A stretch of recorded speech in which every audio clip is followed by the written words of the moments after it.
Hey everybody, and welcome to part 7 of Science versus Atheism. In this session, we're finally going to get down to my father's analysis of the atheist article. This should be interesting to many of you. By the way, if you'd like to follow along and read the article for yourselves, you could still access it online. If you just Google 15 answers to creationist nonsense, you should get the archived version of the article because it's still available. In fact, I recommend that you do, because my father doesn't quote the entire article. He will make references to portions of it, and he will respond to those. But to be familiar with the entire thing, I recommend going ahead and reading it for yourselves. Now let's get into it. Analysis of the article. It is interesting how far afield Mr. Rennie is in understanding science, logic and reason, creationism, evolution, history, and the pertinent associations. But since in his sincerity he has generously shared with us his perspectives, we shall in mirrored graciousness return the favor. Since we are dealing with the negative subject of anti-theism, much of what we are to do is rather negative. Please forgive this, but there seems to be no other way to respond fully and with precision. Mr. Rennie begins with his header statement, quote, "Opponents of evolution want to make a place for creationism by tearing down real science, but their arguments just don't hold up," close quote. As indicated earlier, what little there is in the broad field called evolution that falls within the narrow confines of true science cannot justify sweeping the whole of it into the arena of science. To do so is a blatant fallacy of transfer. Any attempt to access and interpret the past, especially the far distant past, lies outside the scientific method and all levels of science. To attempt a parallel approximator would require a proportional amount of time, thus is not feasible. The vast portion of the subject must thereby be consigned to philosophical conjecture. Furthermore, creationists have absolutely no problem with true science.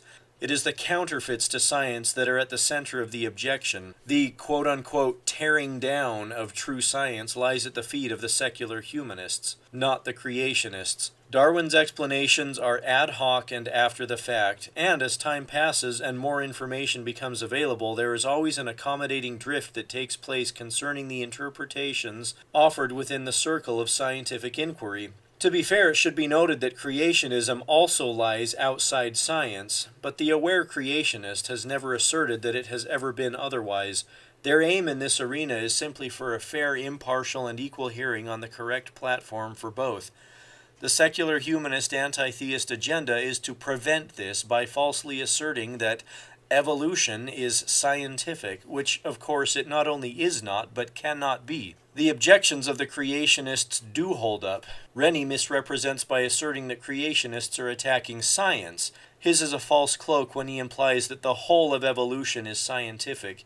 It is this claim that lies at the center of the creationist objection, that is, the improper position into which the secular humanists have tried to place their philosophical speculations. Quote, "But the massing evidence from paleontology, genetics, zoology, molecular biology, and other fields gradually established evolution's truth beyond reasonable doubt. Today the battle has been won everywhere except in the public imagination." Close quote.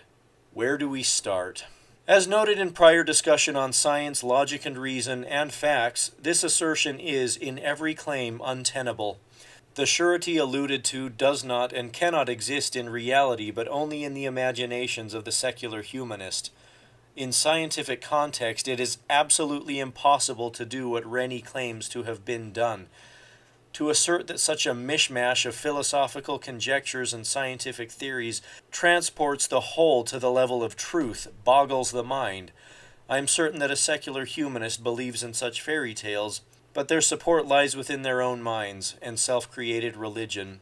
The creationist realizes and admits that their position lies outside the limitations of the scientific method. But the anti-theists have yet to admit, at least publicly, that theirs is also outside of science. The lack of doubt alluded to is a significant clue as to their self-delusion. The public is not as naive as Rennie would assert. The battle alluded to lies not between science and theism, but rather between competing positions of life, existence, the universe, and the relevant meanings and interpretations, namely, between theism and anti-theism. the first being a positive acclamation and the second being a negative rejection, trying to fill the resulting void with rationalistic, humanistic, logical alternatives. True science and correct logic and reason cannot be anything but neutral in all such competitions. It is not a matter of facts, but of misinterpretations of facts that lie at the root of the evolutionist self-delusions. Quote, embarrassingly, in the 21st century, in the most scientifically advanced nation the world has ever known, creationists can still persuade politicians, judges, and citizens that evolution is a flawed, poorly supported fantasy. Close quote. Welcome to the real world. That is exactly what evolution is. This is, in fact, a very accurate description thereof, as evidenced by the foregoing. As indicated earlier, the secular humanists have so carefully convinced themselves and so deeply thought themselves into this particular philosophy that they seem unable to extricate themselves. They are so deeply and inextricably self-convinced and self-deceived that they do not recognize their own position for exactly what it is. But I must be more generous, lest I too delve too deeply into ad hominems. Quote, they lobby for creationist ideas such as intelligent design to be taught as alternatives to evolution in science classrooms. Close quote. As well they should. If the religion of the anti-theist secular humanists are so taught, then equity requires that the position held by the theist majority should be given its due as well. The better part would be to extricate the philosophical conjectures of evolution from the teaching of science. Then, if it is desired, let all pertinent ascientific interpretations be presented on honest and equal grounds. If the community wishes to include any particular philosophy, so be it, but let's stop the pretense that evolution in general is scientific. As a whole, it is not. What little of it is, confine its relevant presentation to that little. Quote, besieged teachers and others may increasingly find themselves on the spot to defend evolution and refute creationism. Close quote. As well they should. No teacher in public schools has any right to impose any of his or her own philosophical conjectures and non-scientific interpretations as though they were science. If they do so, they deserve the spot they have put themselves in for so doing. And why are such teachers trying to refute from their privileged platform the irrefutable, namely the creationist position? If one interpretive position is forwarded in the classroom, then equity requires that commensurate time be given to the pertinent alternatives, especially the ones held by the majority of the community whose dollars pay teachers' wages. The community has entrusted their most precious possessions, their children, into the hands of these teachers. Morality requires that the ethics of the community be respected, honored, and supported, and that all pretenses, especially those falsely claiming to be what they are not, be exposed for what they are, and, if they cannot accept their correct place, be eliminated from the curriculum. It is interesting as to why the secular humanists, as represented by Rennie and his article, feel compelled to eliminate all reference to theism from society. If they have compelling evidence to justify their position, let them use that. Instead, they try to use the compulsion of the law and the pretense of pseudoscience to do that which cannot be justified by morals or proper logic or true science. They feign claim that which they do not, and from their platform cannot in fact possess, namely truth. And that is the end of the opening statements. We're going to get right on to creationist objection number 1. Quote, evolution is only a theory. It is not a fact or a scientific law. Close quote. As stated, it is really understated. As noted earlier, it is interpretive, therefore cannot be properly designated as fact. Also, little of even microevolution can be considered scientific, since only a small portion can be subjected to the scientific method, hence classified, that is, tested for effectiveness, as theory. All the rest of evolution can be nothing more than philosophical speculation, including all of macroevolution. As discussed under facts, it is at best an explanatory system for data and most certainly not fact. As discussed under the scientific method, it cannot be classified as law as pertains to ultimate existence, since it is not even in that category, and scientific law, being theory, requires that it be testable, which it is not. In response, Mr. Rennie makes specious claim, pun intended, as to what is taught in elementary schools, namely that theory falls between certainty and hypothesis.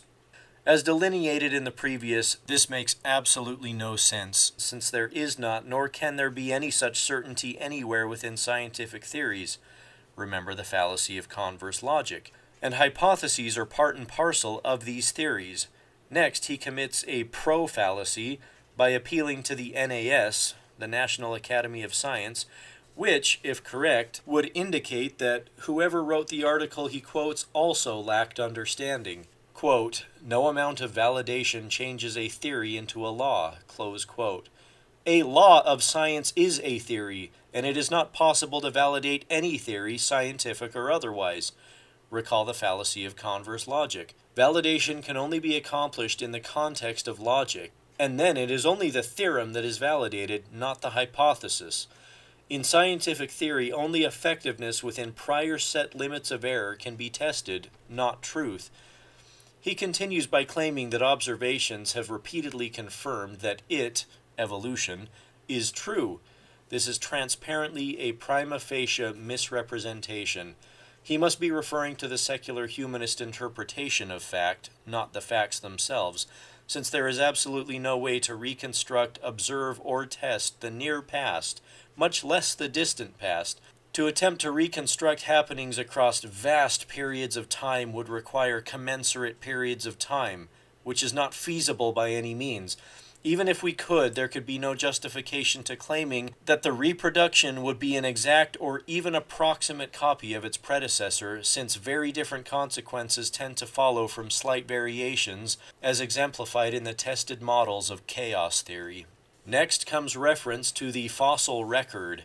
What he infers to be fact as to this record is, more precisely, interpretation of fact, not fact. That is, an interpretation of the record, not the record itself, and consists mostly of ad hoc interpretations designed to coincide with an a priori agenda. He then admits that these are non-observed, and we add non-observable, claims, thus they lie outside the access required to be scientific. They may be accepted by the anti-theists as true, but such a designation depreciates the very term. The indirect evidence he alludes to cannot exist, since there is no such thing. His indirect evidence, in this case, as with all such cases, is nothing more nor less than circular reasoning, a fallacy, based on ad hoc interpretations, which is all most such evidence is to begin with. The telltale tracks of particle physics he refers to as parallel justification can be reproduced in the lab. The claims of the macroevolutionist cannot. If the claims of the particle physicist were confined to a very few ancient particle tracks, then particle physics would also be nothing but philosophical conjecture. Mr. Rennie here commits a classical example of the fallacy of transfer. Secondly, the analysis of the particle tracks alluded to are statistical in nature, and no particular one can be reproduced exactly nor predicted with certainty. Hypotheses, as frequently repeated, cannot be tested for truthfulness, only effectiveness, and even then only within statistical context. I think we'll conclude this session there. Next one, we will pick up on the second of the creationist objections. Thank you for listening.